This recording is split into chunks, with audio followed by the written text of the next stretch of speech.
Hey, how's everybody's Sunday going or Monday morning if you're in Asia?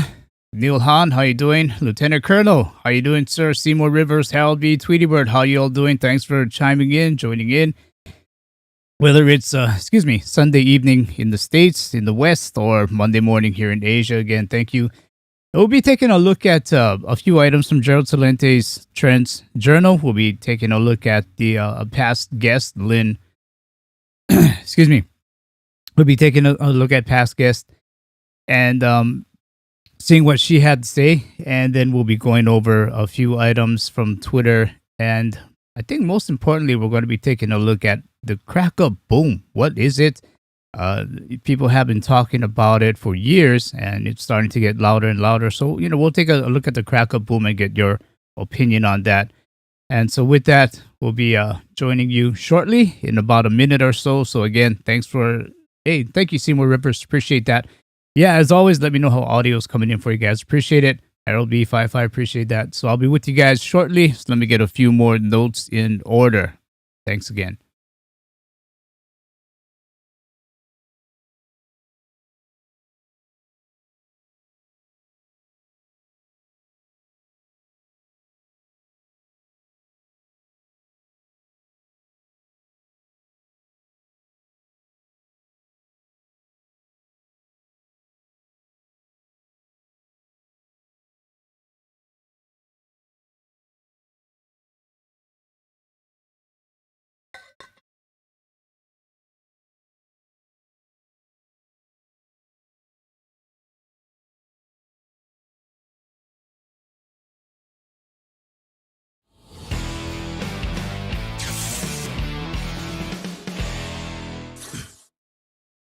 Hello again. How's everyone doing? Good to see you one more time. This is our weekly live stream. I'm your host, Patrick Vieros. Welcome to another edition of Silver Bullion Television. So again, want to acknowledge a few guys. Rod Panhard, how you doing? 2 a.m, brother. Where are you at? Tweety Bird, howdy. How you doing? Again, Patrick Bateman, the Mick, hang loose. There you go, brother. Hang loose, Mick. Appreciate it. Carrie Ellen Wilder, how you doing, ma'am? Glad to have you back. Always glad to have you. Silver Beast, 5x5. Thanks. Appreciate that. Mutant Ref, how you doing? I enjoy your comments. Your comments, they really swing from left to right. They take the full pendulum left to right. Appreciate your comments. Bill Wood, Hap Buckner. First time I've seen you here. Yeah. If you are new here, go ahead and type in new and where you're from. So greetings from Toronto, Canada. Thank you for joining us, Hap. Toronto, Canada. If you think about that, you can't help but to think of Rob Kirby, who recently passed. So condolences to the Kirby family out there. Rob, he was a great guy. I appreciated whatever he had to say on camera, and more importantly, things he had to say off camera. He gave so much information off camera. It was just incredible stuff. So Rob, true warrior out there for all of us. So Rob Kirby, wherever you are, brother, we pray things are going well and you're in a much, much better place. Michael Quick, how you doing? Pablo Pina, Mr. Nguyen, you're another one with colorful comments. Appreciate you being here. Greg Gala, new. All right, so Greg is a new guy. Greg Gala, appreciate it. Greg, greetings from Cleveland, Ohio. What's the situation with Baker Mayfield? And I'm always like kind of wondering, the guy had so much promise when he got there to the Browns. But all right, thanks for chiming in, Greg. Mr. Macklemore, Alabama. Okay, Little Lamb, New Georgia. Thanks for chiming in, Georgia. Hope things are going okay there. It's it's about up there for you also. 9 in the evening. Appreciate you being here. Okay, Kyle Kramer, 49 Yeah, R.I.P. Rob for sure. So again, thank you all for being here. As always, you can find us on social media. silverbullion.com.sg is our website. And yes, we do sell gold and silver. We do have our own vault, so there's no third-party vault here. You deal directly with us, and that is always a good thing. And more than that, we do specialize in wealth protection. As I always say, just about every one of you here kind of understands or definitely does understand what's going on in the world and the need for alternative currencies, wealth protection, things like that. So if you are in that space, wondering what to do, looking for options, send us an email, sales@silverbullion.com.sg, and we'll see what we can do. We'll work with you out there. Silver Bullion SG is where you can find us on Facebook. Silver Bullion PL for Private Limited on Twitter. Silver Bullion SG is where you can find us on Instagram. Got to keep up with the young guys, right? Instagram. Audio versions, bit.ly, can be found on SBTV iTunes or SBTV Spotify for just the audio versions. And Crisis Tracker, do download that Telegram app if you don't already have it. It is free, both in desktop and mobile.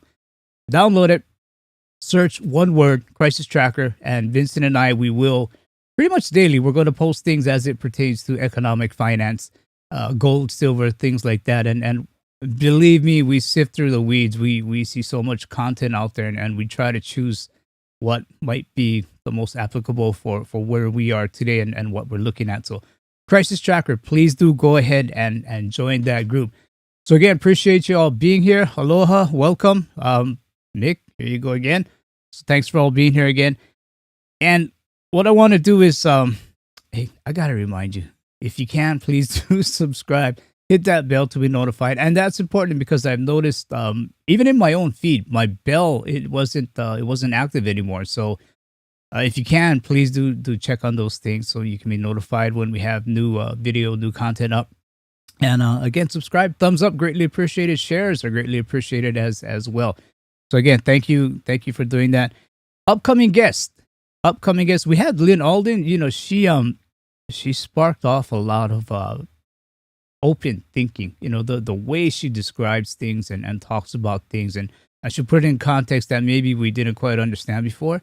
And then in her mind, her engineering mind, she'll bring it forward in a way that we can understand. So Lynn Alden, great guest. And the question for the $10 Amazon gift card is going to come from her interview. So I hope you had a chance to watch it. But next week's upcoming guest is going to be, let me see if I can get that out here. It's going to be Egon von Greyers, wealth preservation, asset management, gold and silver expert, is going to join us. Well, that day. I had the introduction ready. Sorry about that. Egon is also world economy risk analysis expert, and since the 1990s, Egon has been actively involved with financial investment activities, including mergers and acquisitions and asset allocation consultancy for private family funds. So again, please do subscribe so we can notify you when that interview is up. Egon von Greyers, he's been around. He's been around the circuit. He knows, you know, pretty much what's going on in almost every corner of the whole gold market, COMEX, things like that. So do join us. And so that'll be our upcoming guest. Moving over to our ebook thank you giveaway, or our Amazon actually card giveaway, $10 Amazon gift card for our winners. This is what you're going to get if you can answer the question correctly coming from the Lynn Alden interview. If you want to win that gift card, be one of the first 5 to answer correctly in this live stream. You're going to have about 1 minute and 30 seconds to do so. US winners, we're going to give you a link after the live stream. I'll send you a link where you can go ahead and redeem that gift card. Non-US winners, if there's any trouble with Amazon trying to redeem the card, just go ahead and let Amazon's customer service know, and they're pretty good about handling these things and flipping it over to a card that you can use. And you're going to have to provide us an email during this live stream, simply sbtv@silverbullion.com.sg. My colleague Vincent, he is here. He's always here. He's always watching me. That's a good thing for you guys. But he's here, and he's going to make sure that we were able to get that situation sorted out for the winners, so we can get those gift cards sent to you. So good morning, Vincent. How you doing? And so here we go. Hopefully you had a chance to watch that Lynn Alden interview. The question from her interview to win this $10 gift card is: humanity is always searching for the blank type of money. Okay, humanity is always searching for the blank type of money. Right, so go ahead and take a shot, take a guess. You never know, you may get it, and we'll send you that $10 gift card. So in the meantime, if you can, yes, please do join our Crisis Tracker Telegram group, and then go ahead and search for one word, Crisis Tracker. So go ahead and take your best shot. Humanity is always searching for the blank type of money. Okay. So let's see what's out there. Yes, Patrick Bateman, R.I.P. Rob Kirby, absolutely. I'll be looking at your comments here. All right, some coming in. Pabar, better. Silver Warrior, best. Anna, easy. Greg, better. Patrick Bateman, hard. Pabar, best. Polynesian Pit, best. Lonnie guessing best. Let's see. Bill Wood, durable. Mr. Nguyen, safest. 4-9. Fine, better. Okay, let's see. Easy. Tolweez is saying easy. Jacqueline is saying best. Good evening, Jacqueline. Let's see. I think it's the first time I've seen you here. Welcome aboard. Paul, better. Harold B, safest. Michael, quick, perfect. Time's running out. Come on, guys. You can get it. I know you can get it. Let's see. Paul is hard. Silver Beast, best, perfect, safer. Mr. Nguyen, exchangeable. All right. And I think time is up. The answer is hardest. And that's going to be it. Mr. Curtin. All right. We'll let you in. I guess you got in under the wire there. So Mr. Curtin is also saying hardest.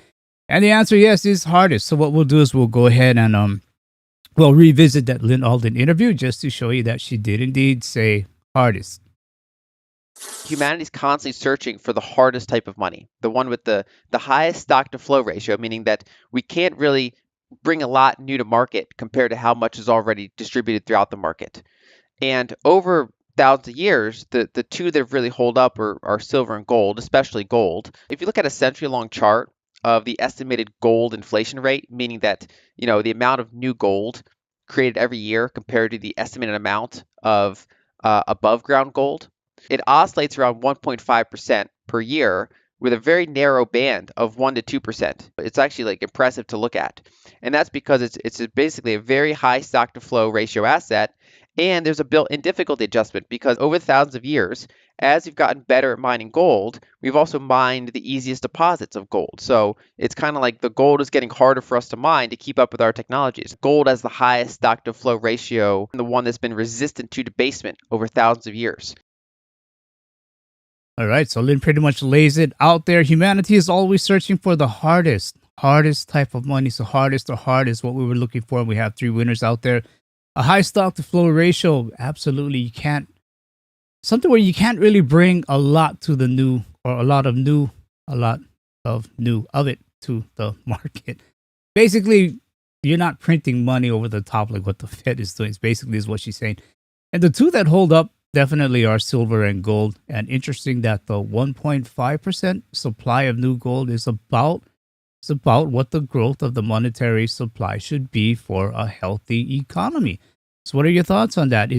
I find that pretty interesting that new gold coming in is about the supply of what you would needed, that 1.5% to grow a healthy economy. So that's pretty interesting with what Lynn had to say. Anyway, our winners, Paul, who said hard. Paul, congratulations. Patrick Bateman also said hard. Congratulations. And then Tim Curtin snuck in under the wire. Hardest as well. So 3 of you, if you could, go ahead and send an email to sales@silverbullion.com.sg and we'll go ahead and send you the gift card after the live stream. All right. Let me play you another clip of what Lynn Alden said, and I'll be looking for your thoughts on this because the new supply of gold and what you would need to grow an economy. Why don't we just go back to having some type of a gold standard, right? Anyway, another clip, Lynn Alden. Russia is pretty critical to the world in the sense that even though it's a small share of GDP, the GDP is kind of essential commodities that people need. And so they have that going for them, but of course it's offset by the fact that their economy is impaired because of all these war sanctions, right? So one of their ploys is to say, okay, if you want to keep buying our gas, you have to buy it in rubles, which theoretically would create demand for rubles. And so far they've been able to somewhat stabilize the ruble from its initial free fall during the war. And I think a part remains to be seen, what are they going to do with their continued aggression? Are they going to keep pushing, or are they going to kind of fall back at some point, kind of, make peace agreements? And then 2, to what extent is the rest of the world going to have an energy crisis and then have to keep not doing energy sanctions, keep buying energy from Russia, keep buying their other commodities, and then start kind of making deals that kind of are somewhat favorable to Russia. So each side kind of has a gun to the other's head geopolitically, and we're kind of waiting to see which one plays out quicker. Right. So Russia is central because of commodities and energy, and we're seeing that sanctions are kind of backfiring now, guys. Their economy is impaired somewhat. The ruble has definitely stabilized. I think it's back to where it was, or even higher than where it was before all of these sanctions came down. If peace comes, the energy crisis and challenge to the U.S. dollar remains, and that's pretty interesting because has the genie been let out of the bottle? And I'll be real curious to see how you folks answer to this. Meaning, the genie's out. Will countries now return back to the US dollar, or are they going to be continually moving away from the US dollar? I mean, what I'm saying is that genie is out. Will people just be further distancing themselves now from the US dollar instead of returning to it? And I think, this is something that definitely is going to speed up. It's going to speed up a lot of de-dollarization. It's going to speed up a lot of let's just say inflation. People won't be using that dollar as much anymore. So let me take a look at a few comments here. From Vincent, yes, Patrick Bateman, Paul, Tim, Curtin, congrats. Absolutely, guys. Please email us at sbtv@silverbullion.com.sg if this is the first time that you have won. I think if you have won previously, we still have your email. So if it is your first time, go ahead and let us know. Congratulations to each of you. Another clip from Lynn Alden. Something I've been writing about since 2020 is that the reserve system and the global payment system is becoming more diversified and is likely to continue to becoming more diversified. And what I mean by that is when people talk about moving past the current dollar standard, they're saying what fiat currency is big enough to replace it? And my answer is none. The yuan's not big enough. The euro's not big enough. There's no individual fiat currency anymore big enough. And so I do think over time, we're going to see increasing diversification of global reserves and global payment channels because it's less of a unipolar world and more of a, either a bipolar or a multipolar world over time. And one of the winners of such a scenario is neutral reserve assets. So assets that countries can hold in their own jurisdiction that are scarce in some way and that are harder to be blocked and censored. And so gold is kind of the main asset right now that they can turn to. And so I think we're going to see more diversification and more emphasis on neutral reserve assets like gold. All right. The winner in all the world's currency fiascos will be a neutral reserve asset. A lot of people have been saying this for a very, very long time. Luke Groman comes to mind. I think even Lynette Zhang has spoke about this. Quite a few people have spoke about this. Gold is the main asset to turn to. As we've said before, not every asset is money. Not every asset is going to be equal to money when a lot of these things come down. So keep that in mind. And again, what are your thoughts on this? Let me take a look at a few of the comments here, real quick. Let's see. Yeah, Mr. Rivers, DXY may have peaked now. I stuck my neck out. I'm pretty much on the record for saying it'll get back to 100. I think it's close. It may have gotten there, or even past it, but I didn't see anything in the way from it getting back to 100. But with the way things are going now, yeah, that slide could be coming. Definitely true. Let's see what else is out there. VK Travelog. The dollar is dead. The dollar is dead. It's not quite dead yet. If you still got those dollars, use it. Get some silver and gold. Get a neutral reserve asset. Get something that's going to store the value of that dollar. It's not dead yet. It's not dead yet. Let's see what else is out there.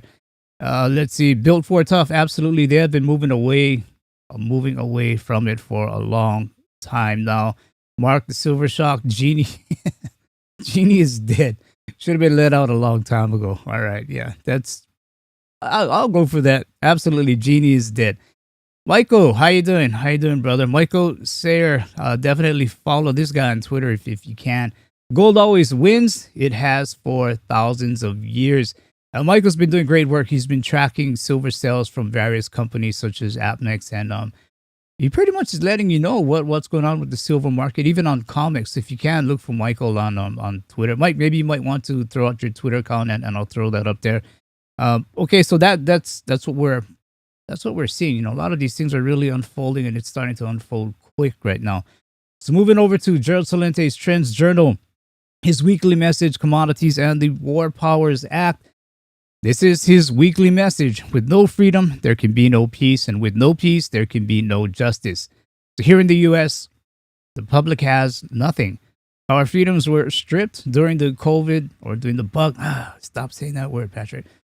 We're stripped during the bug wars, and there is no peace because our most powerful leaders and their media accomplices continue with the hate ex-USSR at all cost campaign. You guys don't know how YouTube is, right? And there is no justice because any criticism is seen as an attack on the state and must be silenced. Before the war began, inflation cost the average U.S. household an additional $296 per month. The sanctions imposed on the former USSR country have not only hurt let's just say it, Russians, but also the spiking inflation, which is a result of the sanctions, is being felt across the globe. For example, thanks to those U.S. NATO sanctions imposed on Russia, today the Bank of Spain doubled its 2022 inflation forecast from 3.7% to 7.5%. It's a big difference. And in this week's Trends Journal, Gerald and the gang have pointed out that JP Morgan Chase CEO Jamie Dimon warned of tough days ahead. Thank you, Jamie. He noted that the Ukraine war presents a completely different circumstance than what we've experienced in the past, and their confluence may dramatically increase the risks ahead. No kidding. We had forecast this over several weeks ago when Russia invaded Ukraine and noted how the sanctions the West imposed on Russia would push inflation much higher and drag down economies. But now that Diamond sees it, it's official. It's official. Commodities. In this year's first quarter, commodity prices soared on relentless inflation worsened by the Ukraine war and Western sanctions. The S&P GSCI, which monitors prices across an array of commodities, shot up almost 30% over the past 3 months, its best quarter since 1990.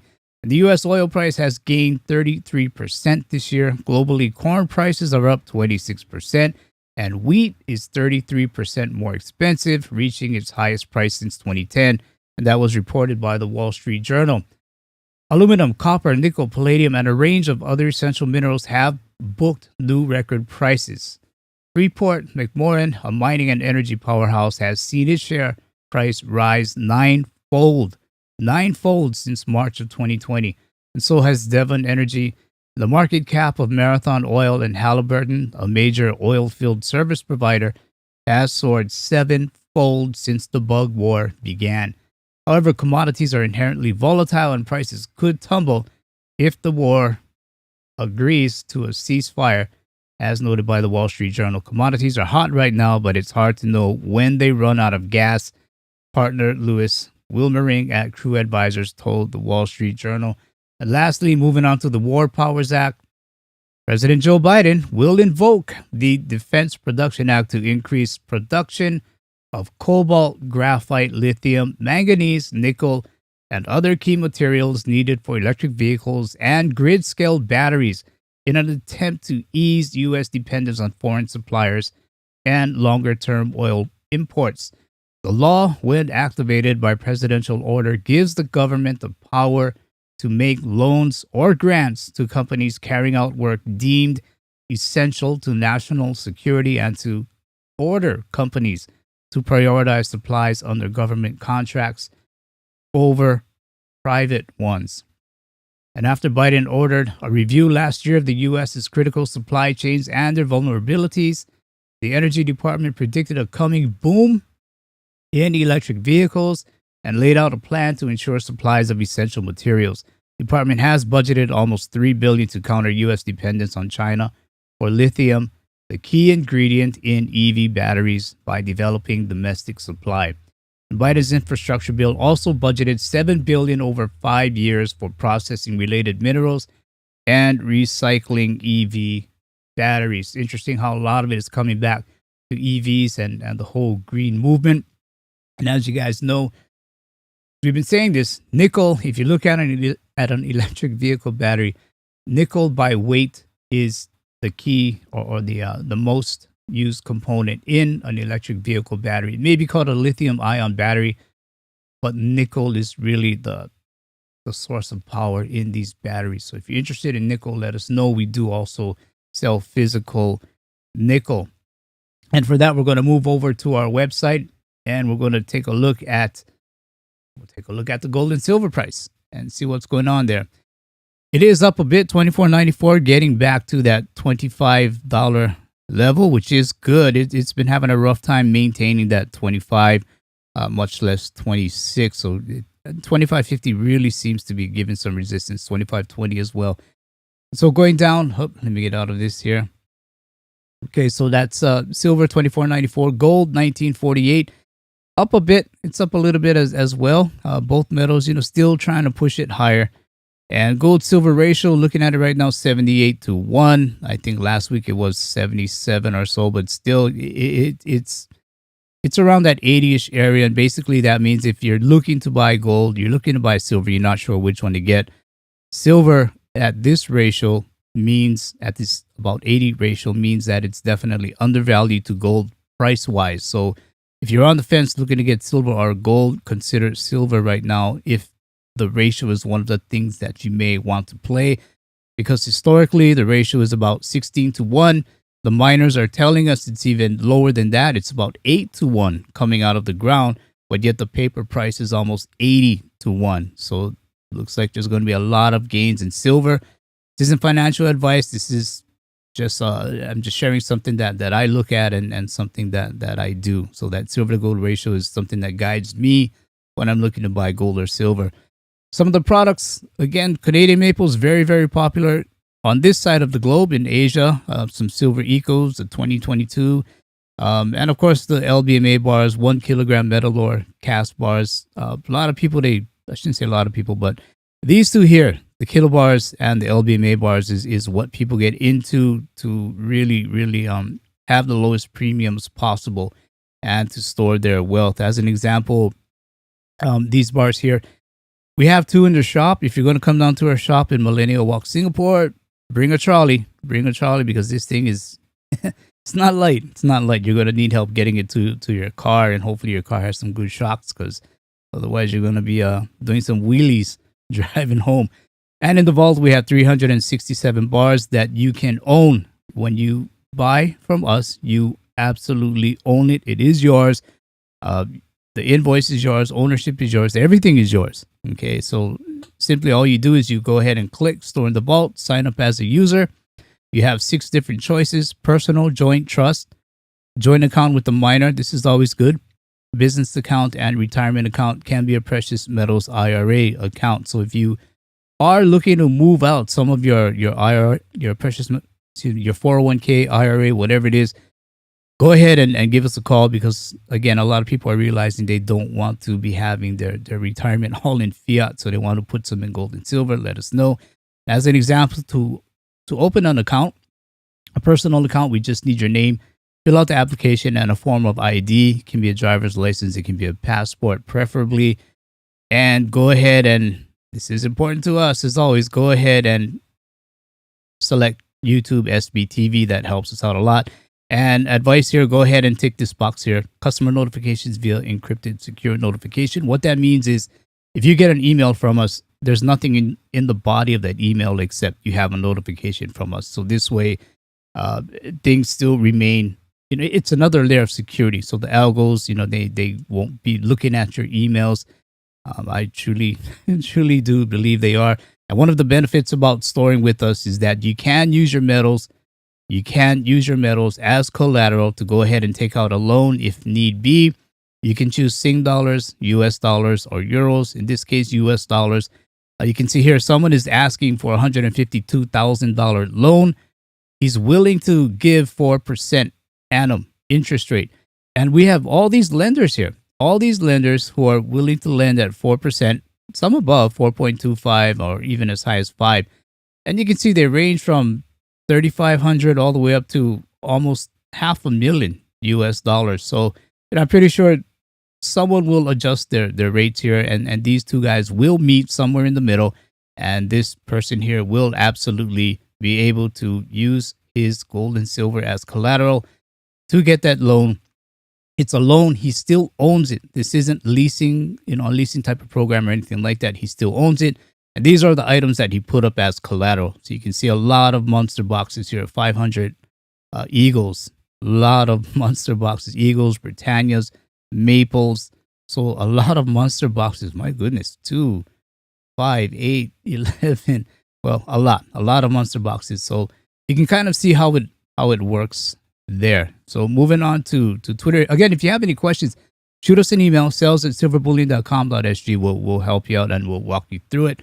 Moving on to Twitter, I tell you, Twitter has just been crazy. I've seen a lot of diverse things coming out of Twitter. I've been kind of fascinated with what's going on in China, though. Here we have, if China continues to lock everything, I want to understand how people honestly think inflation can quickly come back down to 2%. China literally makes everything. This is pretty basic. And this is something we talked about. China has a zero policy when it comes to the bug. If any little thing happens, they will lock down. And what that means is, factories can stop, ports can stop, everything comes to a stop. And then your goods, your products, they stop. So you will have that kink in that supply chain. And no matter what the Fed tries to do, they cannot produce the goods. So they can't produce goods to help bring down that inflation. So inflation, no matter what the Fed does, can still stay pretty high. Daniel DiMartino Booth, I worked on the inside for nearly a decade and witnessed firsthand international acts to harm the U.S. economy, or intentional acts, to harm the U.S. economy. Officials acknowledged the flawed inflation metric was a cause of the great financial crisis and chose to do nothing about it. No sinner, the Fed is doing now is exasperatingly damaging. Daniel DiMartino Booth laying it out.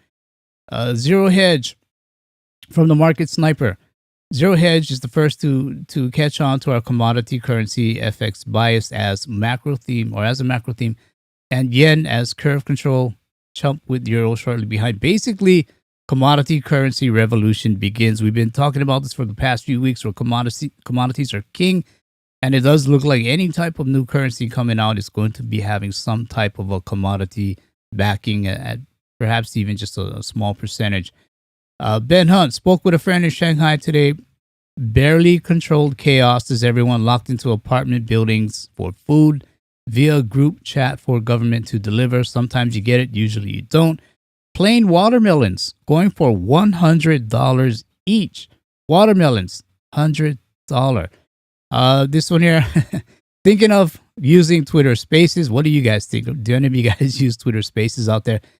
And this one is kind of eerie. People in Shanghai, they're screaming out of their windows due to a lack of food supply and psychological pressure.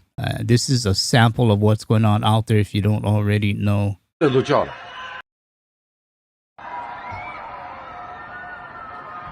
这个是真个来叫啊！阿拉总有2万人，所有人都在叫，要命了！就刚刚。 Yeah, basically, there's a lot of eeriness to that. I hope things really work out for the people there. Always remember, gang, people and government are two separate things. If you don't like a government, hey, you can still like the people. The people are not the government. Always remember that. It goes both ways. Okay, Wall Street Silver fears for global food security are growing. Even from the relative stability of Belgium, consumers are already feeling the effects. 40% of Belgian food producers to halt or reduce activity. Amazing. Let's see what else is out here. More stuff going on in Shanghai. Let me just run through this real quick. Yeah, okay. So you know what? I think we can move on from Twitter and we'll be heading on to the topic of the day. We'll get back to topic of the day. Excuse me. Okay, my buttons were wrong. Let me see what you guys are saying out there in the comment section. Let's see. Abel, Malcolm, first time I've seen you here. Welcome aboard. The reason why Saudi Arabia is turning to Russia is because Saudi Arabia doesn't trust America's security guarantees. Also, Saudi doesn't trust keeping their money in Western banks. They love to confiscate.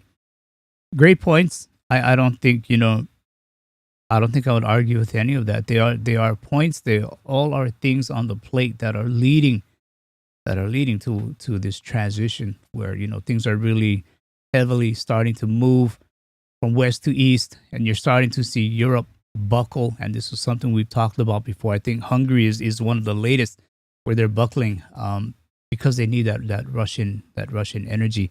What else is out there?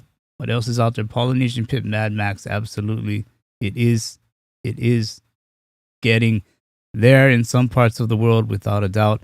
Okay, so moving on to the topic of the day, the crack up boom, and real world inflation. So maybe some of you have heard that word crack up boom. Quite a few people have said it before. And what I want to do is let's first take a look at a simple definition of what the crack up boom is, because it is pretty significant and it may be where we are at this point in history. So let's take a look at Investopedia and what their definition of a crack up boom is. Excuse me. It is a economic crisis that involves a recession in the real economy and the collapse of the monetary system due to continual credit expansion and resulting in unsustainable rapid price increases. This concept of a crack-up boom was developed by Austrian economist Ludwig von Mises as a part of the Austrian business cycle, or ABCT.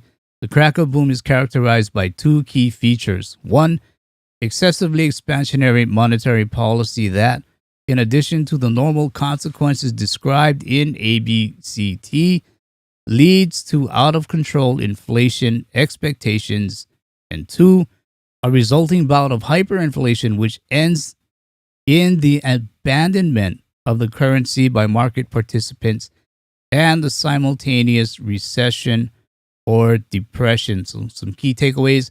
The crack-up boom is the crash of the credit and monetary system due to continual credit expansion and price increases that cannot be sustained long-term. In the face of excessive credit expansion, consumers' inflation expectations accelerate to the point that money becomes worthless and the economic system crashes. And the term was coined by Ludwig von Mises, a noted member of the Austrian School of Economics and personal witness to the damages of hyperinflation. So let's take a quick peek at what past guest Lawrence Lepard said about crack-up booms. Boom occurs when the money really loses value quickly. And,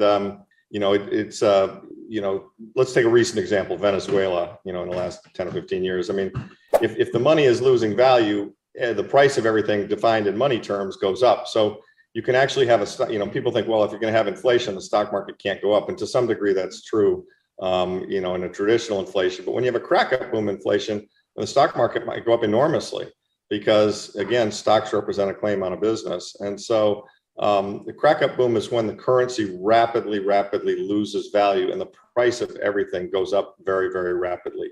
And it occurs when the monetary authorities basically lose control of the narrative and the money supply. And they print too much money, they create too much money, they don't rein it in, they hold interest rates artificially low, all the things that we see kind of going on now.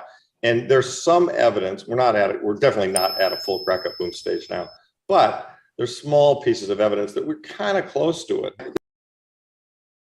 All right, and this was also said by Dr. Ron Paul. I think it was last year. I do believe last year. A recent polls show Americans expect continued large price increases. This indicates we may be on the verge of what von Mises called a crack-up boom.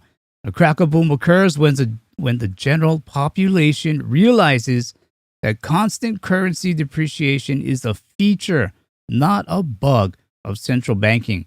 And this leads people to seek alternatives to government-issued currency and to factor rising prices into their plans. The crack-up boom will likely extend overseas as more countries reject the dollar's world reserve currency status. This rejection will be driven by a combination of concern over America's growing debt and resentment of America's hyper-interventionist foreign policy. He went on to say that, hang on here, let me get this. He went on to say that Cracker booms have historically facilitated the growth of authoritarian political movements. All right, so we get this. Cracker booms have historically facilitated the growth of authoritarian political movements. However, this is not inevitable if those of us who know the truth spread the ideas of liberty to enough people. We may be able to move through the cracker boom to a rebirth of liberty, peace, and prosperity. The steps in this direction include convincing Congress to cut spending, legalize competing currencies, and end the Feds. What do you think about what Dr. Ron Paul had to say?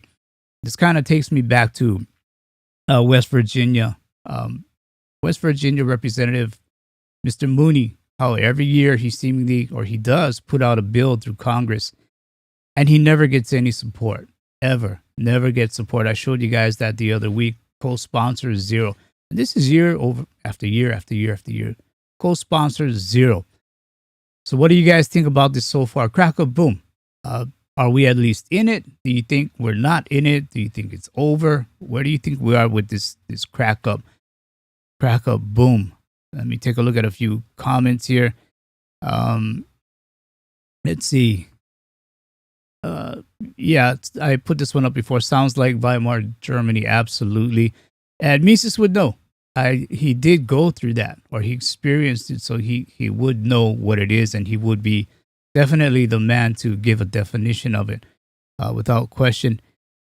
And Carrie Ellen Wilder, yeah, that one also. Will it? Only question is, will it be sooner or later? So again, I wanted to bring that comment up. So that is true. What else is out there? Let's see, Mr. Nguyen, your neighbor's goods are worth more than the money you have. Absolutely, it may be a good idea to start putting your fiat into something else that has value, and that's the point. That's really the point right now. Mr. Panhard, the stock market goes up no matter the fundamentals, and I'm gonna play a clip on this from former President Bill Dudley, what he had to say about the stock market continually going up. What he had to say was pretty interesting. In fact, I'll play that clip now. If stocks are a reflection of sentiment, if they affect the way that people are willing to go out and make purchases based on their household wealth, what does that do to the economy? Are you basically saying that if things continue the way they are, the Fed is going to have to torpedo growth to a potentially recessionary degree? Well, the Fed right now is, markets are pretty confident in the Fed's program because they have the Fed taking the short-term rates up to about 3%. That causes the economy to slow, and then the Federal Reserve eases policy in 2024 and 2025, and we have a soft landing and live happily ever after. I don't think it's going to be that easy because the markets are so confident in the Fed, the financial conditions are still quite buoyant. If financial conditions are buoyant, that means the Fed has to do more to slow down the economy. Also, a soft landing is very, very hard to achieve when the unemployment rate is so low. The soft landing examples that Powell has cited, 1965, 1984, 1994, were all examples where the Fed tightened and the economy slowed, but did not slow sufficiently to push up the unemployment rate. The unemployment rate in all three of those episodes kept declining. I think in the current environment with the unemployment rate at 3.6% and wages running well above a rate consistent with 2% inflation, the Fed's going to have to tighten financial conditions enough to push up the unemployment rate. And when the Fed has done that in the past, it's always resulted in a recession. That man said a lot. He absolutely said a lot. The question started off with, will the Fed torpedo growth? And I found that a pretty interesting question. Will the Fed torpedo growth? It does need to raise rates, and that does mean slowing down the economy. It does make sense that the Fed will have to pull the plug on the market. So as Mr. Panhard was saying, seems like it always goes up. Fed's going to have to start pulling the plug on the markets. And if I heard the man correctly, Mr. Dudley, the Fed will have to push up the unemployment rate. Push up the unemployment rate. And didn't people just go back to work? Didn't businesses just start to open again? And here we're talking about the Fed slowing growth. Guys are just kind of getting back to some type of a normalcy here, and the Fed's going to pull the plug on them. And this is the problem with the Fed. one of them anyway. This is one of the problems with the Fed. And we pointed it out in simple terms that their dual mandate cannot work without booms and busts. And now we have a looming crack up boom. See, this is the thing. If the Fed goes for mandate one, which is price stability of their dual mandate, now that means they're trying to hold inflation at bay, the purchasing power of the dollar, right? How do you do that? Well, in part, you do it by tightening markets, which means slow to no growth. Now, if that happens, people may start getting laid off. Tightening means raising rates, which makes loans less attractive. People will take out less loans. Businesses will take out less loans. And the economy starts to slow. Okay, it starts to slow down as they try to tighten up a bit. And the problem is we're on a debt-based monetary system. The only way our monetary system grows, I shouldn't say the only way, but the biggest way our monetary system grows is by debt. We are in a system that works if we take on debt. We have to take on debt, take on more debt, take on more debt, and then the Fed kind of puts on the brakes and changes course. Economy's too hot. Fed changes course, and then they look at option 2 of their dual mandate, which is maximum employment. Well, if you get maximum employment, that means growth, right? It means you and I are out there spending money. We might have sort of a wealth effect. We're seeing, everything is good. And people take out loans, they refinance their homes and so on. Everything's good, right? But economy is starting to heat up. And then we may start to see inflation. More dollars are chasing fewer goods when supply chains cannot keep up. And one of the results can be inflation. So what does the Fed do? Well, they reverse the throttles again. The Fed goes back to option 1, price stability, or dual mandate 1, price stability. Basically, it's no. Mr. Jones, sorry, you can't get too rich. You're enjoying life too much. You're spending money. You're enjoying the fruits of your labor. No, we can't have you do that. We have to stop it. We're going to have to pull the plug on you and stop you from spending because you're heating up this economy. And so it goes over and over and over. Price stability, maximum employment. Price stability, maximum employment. The dual mandate, all it does is create more booms and busts and creates this cycle, a never-ending cycle. And this time, though, it's different. It's very, very different because before the world never had an alternative to the U.S. dollar, and now they have. We're seeing what's happening with the Ukraine war. We're seeing what's happening with commodities, the call for commodity-backed type of currencies, and a lot of people, they simply want out. They want out of the U.S. dollar. It is very, very different this time, and that's why we're talking crack up, boom. So Dudley also said the markets are confident in the Fed and financial conditions are still quite buoyant. Okay. Now, I don't know about you, but when I heard that word buoyant, I picture, of course, this buoy out in the middle of the ocean that just can't sink. No matter what, it just cannot sink. No matter what you do to it, it's just out there floating. And this is what's happening with the markets. They're thinking that Powell, no matter what happens, Powell is going to inflate the market. He's going to keep it up. The market's never going to fall. And this is the way people in the markets think. And they just don't realize the danger of it all. And they don't perhaps not realize where we are today with the economy. They're thinking Powell is going to save the markets again. And the Fed does always save it. It inflates it. It's a backstop. And that's what continually happens. But again, this time, Dudley basically said we are going to be taken, that word, taken, to a recession. And that was an interesting word he used because to me, taken means I'm here today. You're going to take me to somewhere else tomorrow. Okay? So taken, we're going to be taken to a recession.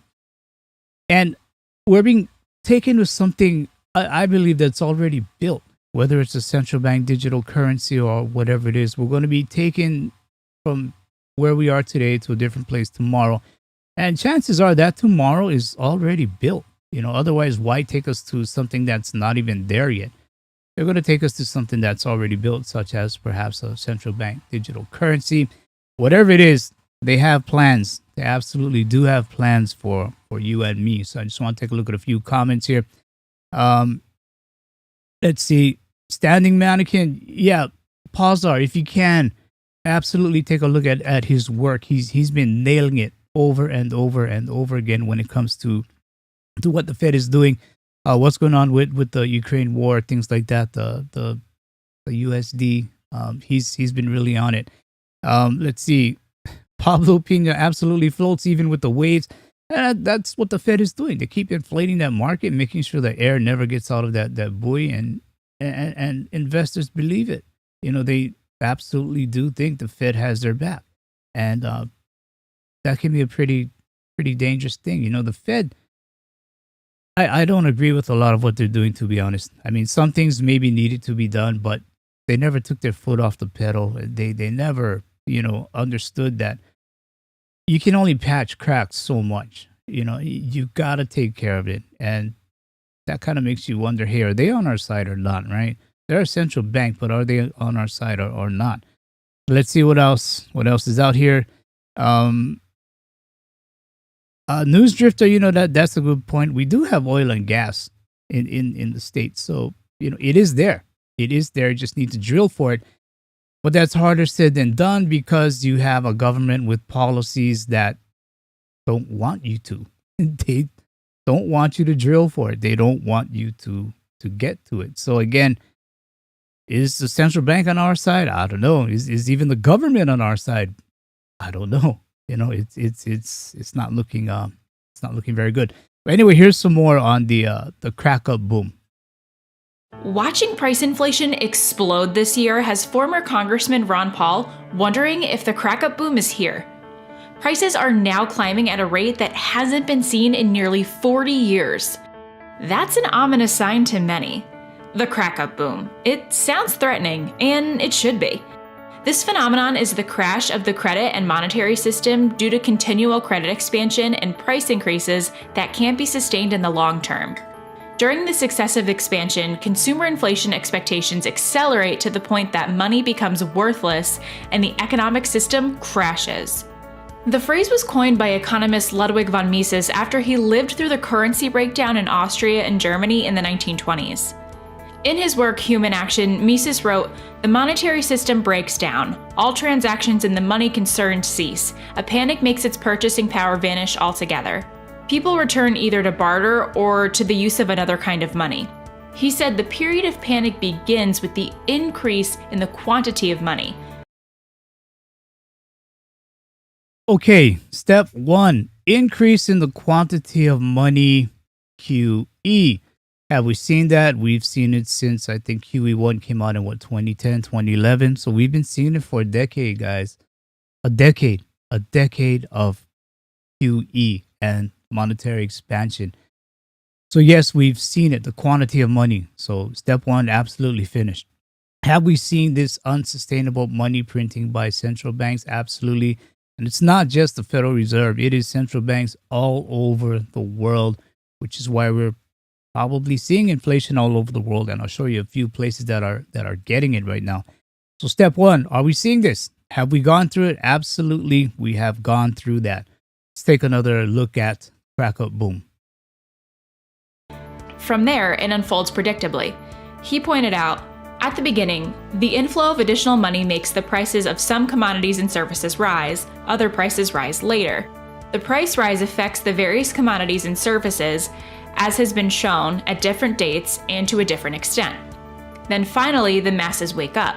They become suddenly aware of the fact that inflation is a deliberate policy and will go on endlessly.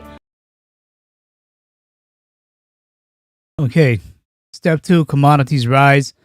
Do we see this? Yeah, we do. We absolutely see this.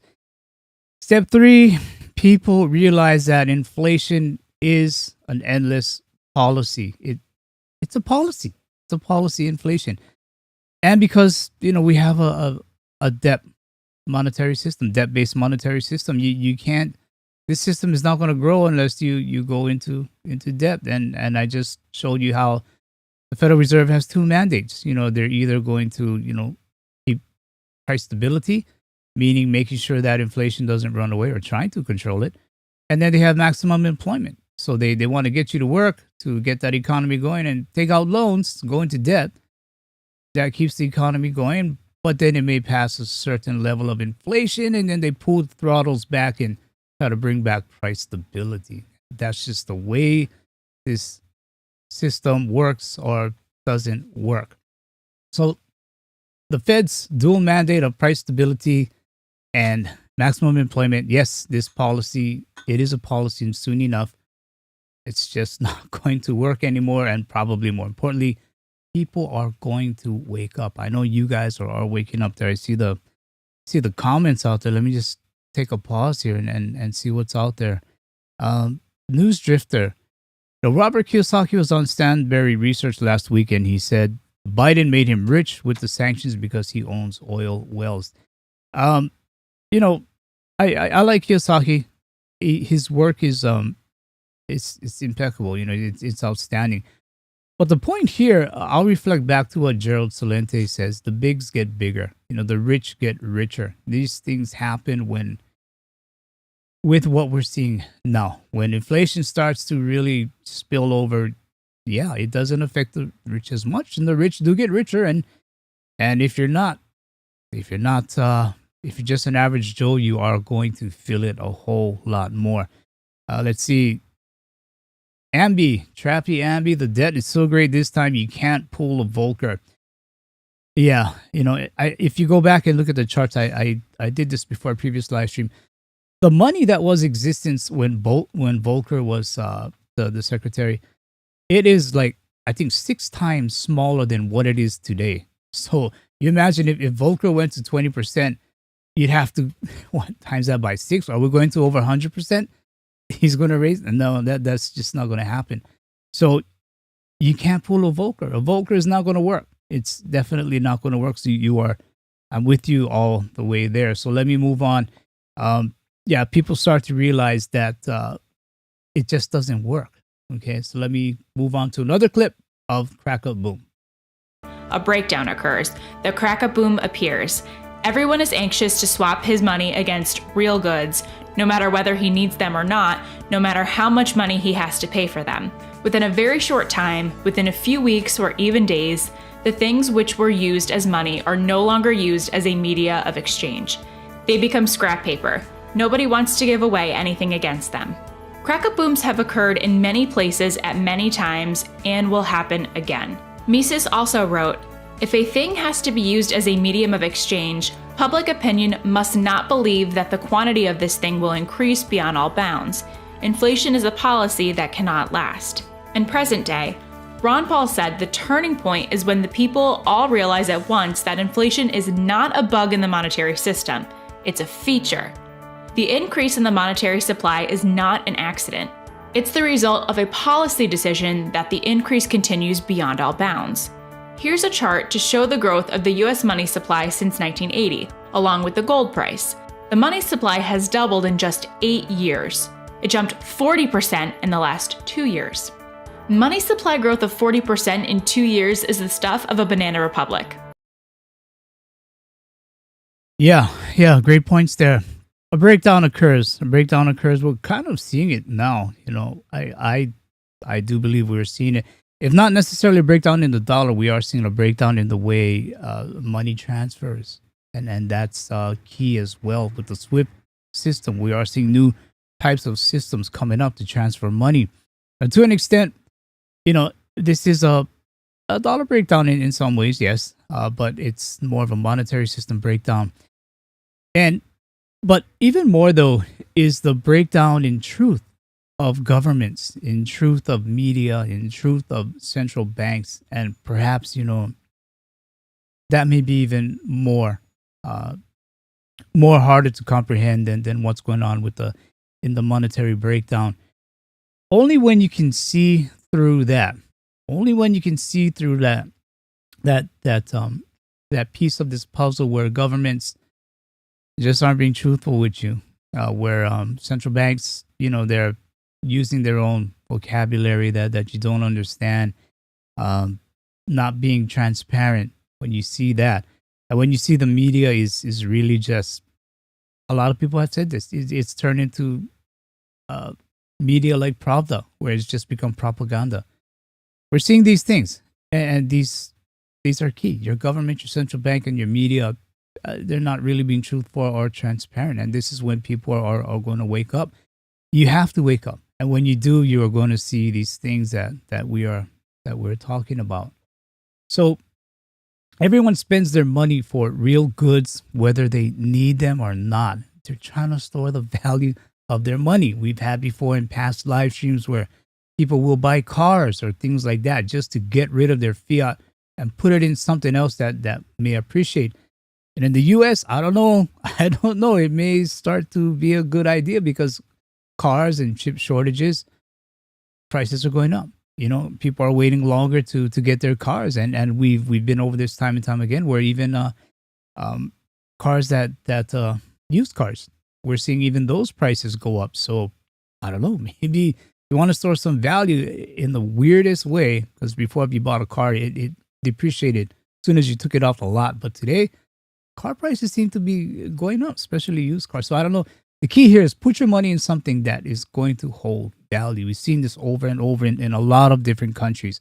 Argentina, Lebanon, Turkey. We've seen it over and over. So things that were used as money are no longer used. Okay? Nobody wants to give away anything for fiat. These things are going to happen. Nobody wants to give away anything for fiat. And this is where buying a business, buying a home comes into play, especially with your gold. Your gold, your silver, the store of wealth, the store of value, the barterability that it'll hold. And people will sadly have to sell, and they won't want fiat. Nobody's going to sell their house for fiat, because by that time they're going to realize that I don't want the fiat. I need something that is going to have value. They're going to want your gold. They're going to want your silver. So keep accumulating. Again, it's not financial advice. It's just something that I personally would do. And if not for a store of wealth, definitely for the opportunities ahead. Because as mentioned, they're not going to want to sell for fiat. Without question, they're not going to want to do that. And why? Because the banana republic is being born. Same with their currency. And it's not just the US, it's all over the world. These banana republics are being born. One more clip on this cracker boom. Consumer prices are playing catch up. As Mises explained about early stages of inflation, the prices of many goods and services are not yet adjusted to the altered money relation. There are still people in the country who have not yet become aware of the fact that they are confronted with a price revolution which will finally result in a considerable rise of all prices. Now, Paul says, the crack-up boom will likely extend overseas as more countries reject the dollar's world reserve currency status.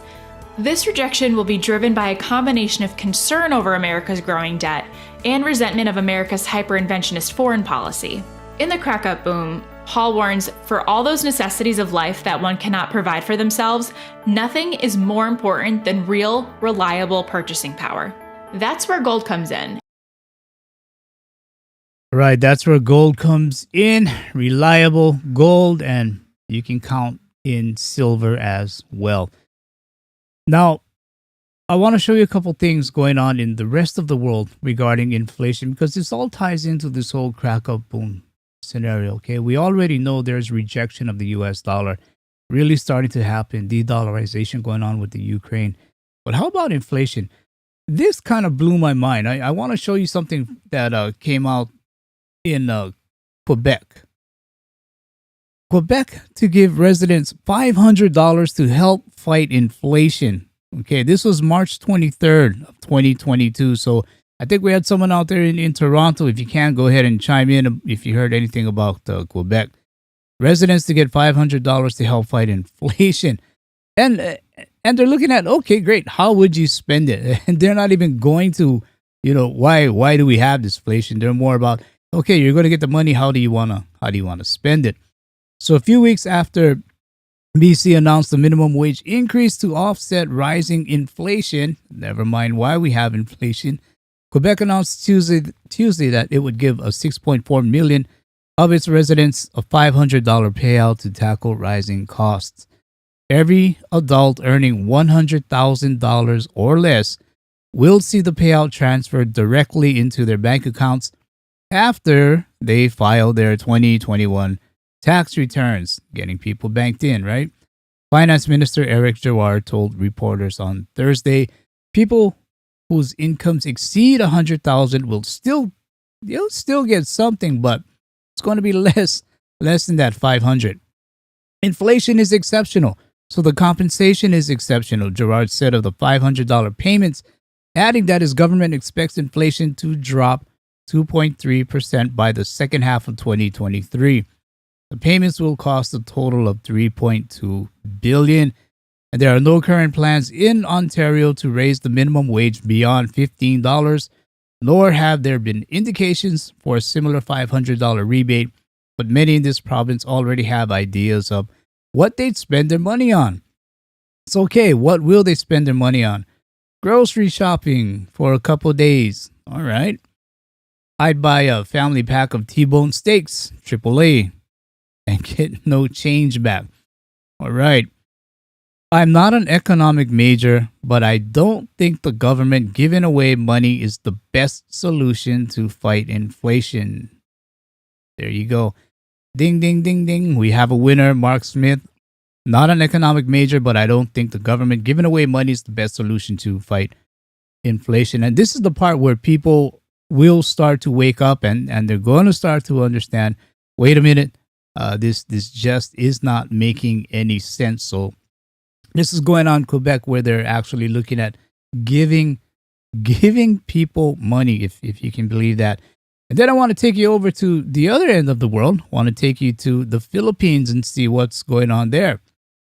Insufficiency of 200 to 500 peso aid slaps the poor in the face. Interesting headline.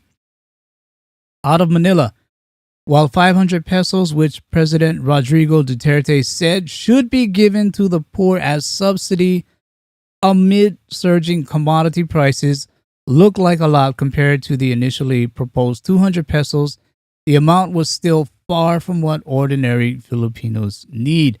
And this was stressed by the think tank IBON Foundations, as the Department of Finance was told to find a way to raise the proposed monthly assistance to ease the impact of rising oil prices. We can just say this is inflation, gang. Let me move on down.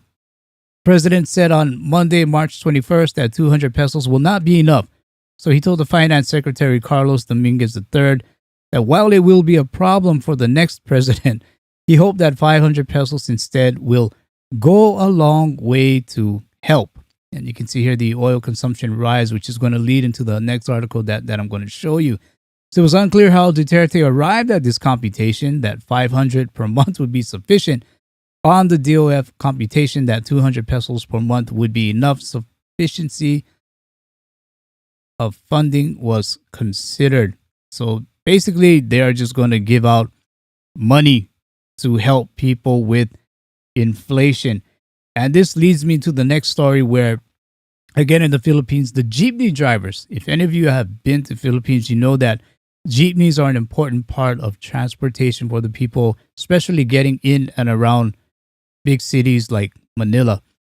So a surge in fuel prices in the Philippines has pushed Diosdado Mesa to park his jeepney and join drivers across Metro Manila in a strike on Friday.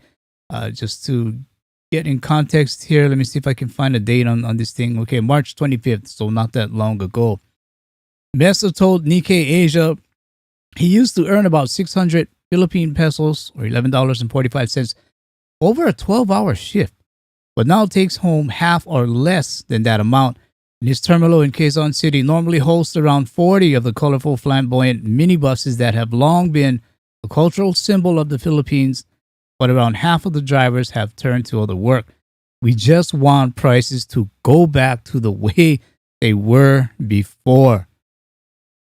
Modi Floranda, head of Piston, the Jeepney Drivers and Operators Union that is spearheading the strike, said soaring fuel prices were a national calamity, and the group has called for a nationwide transport strike, a strike in all major cities. So jeepney drivers in Bacolod City and surrounding municipalities in the Negros Occidental Province were the first to strike. And Diego Malacad of local transport group UNDOC said operations of cars known as public utility vehicles were completely paralyzed in the provincial capital. So again, that's something else going on in the rest of the world. And here in Singapore, Vincent, chime in. You can please chime in if you got opinions on this. This came out late last year. Okay, and this came out late last year where Singapore announces new property cooling measures as higher ABSD rates, tighter loan limits. And I'll go through this. So the government said on December 15th, this was late last year, announced a package of measures to cool the private residential and HDB resale markets. HDB is sort of like it's units built by the government, and it was a good thing because I think it had a lot of foresight in this because the public had places or homes to buy, so it's a good thing. The measure includes raising additional buyers' stamp duties or their rates, tightening the total debt service ratio threshold, and lowering the loan to value limit for loans from the Housing and Development Board, or HDB, said the Ministry of Finance, the Ministry of National Development, and the Monetary Authority of Singapore in a joint press conference. So late last year, the government has been closely monitoring the property market for several quarters, said the statement, which was released to the media. Well, let me move on. Private housing prices have risen by about 9% since the first quarter of 2020. And the resale values of these flats have also risen about 15% since the same time, reversing a 6-year decline. So even though the price to income ratios remain below historical averages, there is a clear upward momentum. Amid the low interest rate environment, transaction volumes in the private housing market and HDB resale market have also been high despite the bug situation. And if left unchecked, prices could run ahead of economic fundamentals and raise the risk of a destabilizing correction later on. Borrowers would also be vulnerable to a possible rise in interest rates in the coming years. And this is where a lot of people choose to give the Singapore government a lot of credit, because they really do see these things, and they work around it. They try to create policy that does actually benefit the people, that does actually benefit the economy. So they stepped in. Rising housing prices, they stepped in. The measures to cool the private and public housing markets are meant to promote continued housing affordability. So Vincent, if you want, go ahead and chime in. But what I'm saying here at this point is, let me get back here. Okay, so what I'm saying at this point is, Singapore, the government, it is aware. It's taking action. It's took action, and this does, really, it made me wonder, and I'm sure it's making some of you out there wonder as well. Why are home prices running wild? They are running wild in other places, and in Singapore, it chose to be proactive about it and start to cool things off way ahead of the curve, where other places, they're giving money. They're giving money to people. Housing market is still running wild, and the government stepped in. And this is one of those times, the policy actually, it may be a good policy where it's going to help people. So some countries are tightening to cool off inflation, and others are layering layer upon layer upon layer of what will amount to uncontrollable inflation. So got to ask you, where in your lifetime have you seen governments give out money to fight inflation? Have you ever seen that before? Government is, okay, hey, there's inflation. Let's print out more money, and let's see if the inflation, let's help them through this inflation that we made. It's madness, right? It's madness. All you're doing I understand people need relief. I'm just talking, strictly policy here. The excess money printing is part of what caused this inflation. And you're going to print more, and you're going to give it out to people. And as mentioned, you look at China, there's still kinks in the supply chain. So you're going to give more money to people to fight off inflation. But it's not going to help inflation because we still have a problem with the kinks in the supply chain. And even if not, you're still printing money, which is which is how we got in this mess, or part of how we got in this mess to begin with. So what are politicians really doing? I mean, what's going on here? So governments around the world decide to print more and give it out to help people. You can't deny that. In a way, it is helping people, but long term, may not be the right thing to do. And that, friends, surely is a sign that the fuse has been lit for the crack up boom, as banana republics around the world are being born. They are being born. So some people, they think the crack up boom is over. Some people have been predicting it for years. I say we're in it. We are definitely in it. You look around, you can definitely see this by policies of the West compared to policies of the East. We're definitely in it, without question. So again, I just want to take you one last time to go ahead and look at that definition of the crack up boom. And again, it's an economic crisis that involves a recession in the real economy. Remember Dudley's speech. The Fed is going to have to take us back to a recession. Okay, remember what this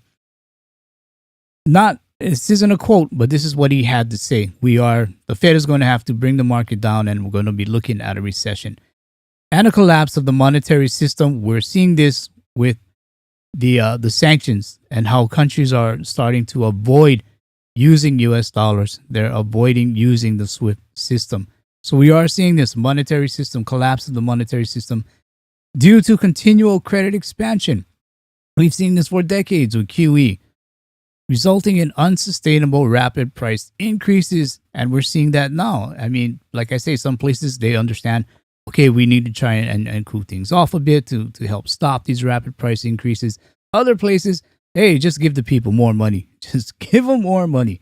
And this concept of a crack up boom was, of course, developed by von Mises, Austrian School of Economics. And I tell you what, that's going to end the topic of the day. I'll move over to a short commentary in a bit. But I mean, what do you guys think? I find it amazing. Again, you're looking at two different worlds right now. One half of the world is trying to get people a bit more independent. Economic freedom may not be, some sort of economic freedom. There are consolidations to that. You may not have the way the West may determine the definition of freedom being personal freedom. Other places see freedom as economic freedom. So it just depends how you want to define freedom. But then you have other places, again, what we're seeing in Quebec, giving out $500 to people. And I'm certain this is going to come in the U.S., where you're going to have mortgage vouchers or things like that to help people in the U.S. Basically, more money printing. You're just going to see more of it as the Fed jawbones, aka lies, about reducing the monetary supply. So, I mean, I don't know if pick your poison is even the right word, but you got to pay attention to really what's going on. Vincent, he says here, for Matt Bittner, we just need to focus on preserving our purchasing power. The market often handles the how with transactions on its own, fire sales or not. Absolutely. Let's see. Super Stacker. Oh, thank you, my man. Thank you. Thumbs up, share. Those absolutely help us out quite a bit. So appreciate that. Let me see what else is out here. News Drifter. But the economies are being demolitioned in advance of the banking collapse, so we don't blame the banks for too much credit creation and money printing. I'm not going to argue with that. As I kind of mentioned, as Dudley said, we're being taken. If you're being taken, you're going from here to there. And I believe that here to there is the new monetary system. We've said this for a while. This is why you need things like gold and silver, because it helps you through this transition from here to there. Because in that transition from here to there, you can count on a lot of fiat volatility, a lot of debasement, a lot of losing of purchasing of power. So you need to find ways to store your wealth. And for me anyway, as things like gold and silver. So that's a good point there. We've talked about this transition, and we're in it. We are definitely in it. Let's see, Carlos, great topic. Appreciate that. I mean, it's a bit short because it's something that we have yet to see happen, or maybe it is happening now. But I think, in time, we're going to look back and we're going to realize, yeah, we were really like that frog in boiling water. We didn't realize, things were really, really happening around us. But this is where we got to be that blessing and not a burden. We got to share things with our friends out there. So a few more comments out there. Let's see. Carrie Ellen Wilder, President P. YouTube kind of, they kind of had they weren't very nice to us last week because we talked about some of the Ukraine war stuff. Anyway, President P dealing in reality. Let me throw this back up. Occupant Joe dealing with fantasy. I saw some pictures. It's still barricaded, correct? I think it's Congress. They still have the wire fence up. It's still barricaded after all this time. That's pretty disturbing. A few more comments out here. Yeah, Michael Quick. I don't know about you guys out there, but if the crack up boom happens, I guess the policies all seem to be anti-human. There's going to be a lot of pain. I hate to say it, but without question, you look at the policies, there's going to be a lot of pain. A lot of pain. So limit the pain. Again, get your fiat to store value. Get things that are going to hold value, okay? If you think you may have to use your gold and silver for barter, you're not alone. You're not alone. Find ways to do it. In some cases, it may mean a small percentage of your stack.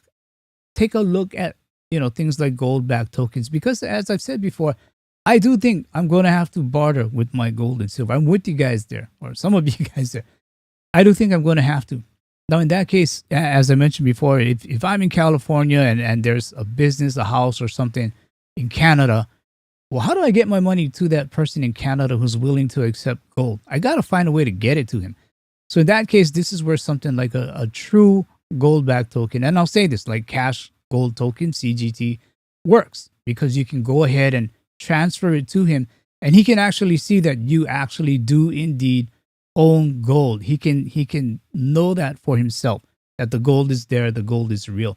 And I do also believe in if you don't hold it, you don't own it. I do think you should definitely have gold and silver around you in arm's reach. So again, it's all about options. You want to have options. Tom Silva, kumusta? How you doing? Hope things in Philippines are going okay for you. SpongeBob, huh? Cool. Okay, so let me see. One more, and then I'll just close up with the commentary. Jawbone Jerome lies and lies while he continues historic radical Fed policy supporting crazeballs government spending. Well, it is absolutely getting crazy. So basically, I'll wrap it up with commentary. Really, what's there to say? What is there to say except if you're awake, you have been getting gold and silver. If you're starting to wake up to what we spoke about here, it's imperative you understand gold and silver outside of why people call it an investment. You need to look at the insurance aspect of it, because what we're going to need right now is insurance, because that insurance is going to turn into a great investment. It may not be a great investment today, but it's your insurance. That's what it is today. And tomorrow it may end up being that investment. So again, not financial advice. I'm just sharing with you what I do. The crack up boom is real. No one can say when it'll happen, as Carrie Ellen Wilder pointed out, but it will happen. It will happen for sure. So, Patrick Bateman, welcome. Absolutely welcome. Jessica and Vincent, they're both out there helping me with this. Jessica, she's been in a couple Christmas episodes with us, but she's handling a lot of the editing and graphics. And of course, Vincent, he keeps everything, all neat and tidy, making sure I don't, break the chain and run wild. No, it's not really doing that, but Vincent is out there as well. So let's see. few more comments, and then we'll be heading out here. Let's see, Michael. I'm not surprised it's still barricaded. Most countries are having to protect their politicians because citizens are so frustrated by their ineffective governments. That's a great point. I mean, we've had on Ali Shahadi from Lebanon, and he had the courage to talk about how in Lebanon the government works, and this falls into what you're saying here, Mike. So I appreciate that. I'm surprised that the fences are still up. Let's see. What else is out here? Let me just take a few more. Appreciate it, News Drifter. Appreciate that. John Bethea, all metals will have worth someday. Yeah, I agree. And just to expand before we wrap up, it's commodities. Commodities are king. Commodities are what's real. You look at what's going on in the Ukraine. You got fiat, fake fiat, unbacked fiat. You have commodities, real things, energy, oil, natural gas, liquid natural gas, real things, the wheat, the fertilizer, all of these things are real, which is why you're going to hear more and more of commodity type backed currencies, which is why, commodity type backed tokens are probably going to work as well. Fiat is fading. It is fading. So make sure you go ahead and turn that fiat into something real. We're seeing what's happening right now. So again, be that blessing and not a burden. The MiG-26, yes, Vincent, you gotta come on, buddy. You gotta come on one day. So anyway, again, be a blessing, not a burden. Realize what's going on out there. Understand that there are people watching who are on the fence trying to understand why people get into gold and silver, trying to understand what's going on with the government, trying to understand why are we having inflation. And as I say, whatever I say doesn't matter as much as what you say. What you say in the comments, those are the things that mean a lot. And you're the guys out there that are helping. I'm just a place for people to come. Silver Bullion is a place for people to have options, to do what they can to protect themselves. But you guys, your comments, they are the things that are going to help people probably the most. And then people like Silver Bullion, we're here for them. But you guys actually make a difference. So again, I want to thank you for that. Pablo Pina, absolutely. Fiat fades with inflation. Great comment there. In fact, I'll end the program with that. Again, saddle up for what's coming ahead and silver up as well. Take care of yourselves, your families. We're all in this together. I'm in it with you. I'm no different. But we're going to get through it. We will get through it. Let's just keep on doing what we're doing. And it's the insurance that we need. We'll all be okay. So I'll see you guys next week. Take care. Thanks for chiming in, spending some time. Egon Von Greer is coming up next week. And I'll see you, or later on this week. And I'll see you guys next week. Take care.